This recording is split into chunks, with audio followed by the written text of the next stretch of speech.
piece I need to fix my printer has finally got here. Wow, that's packaged very well. Yep, that's it.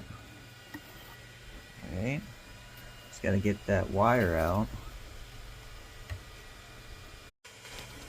Alright, and here it is, plugged into the machine. All you gotta do is take the old one out and plug the new one right in. Then, you don't put it on upside down, just plop it right back on the front.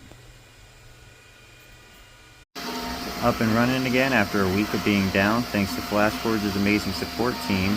Got this to me a week after contacting them.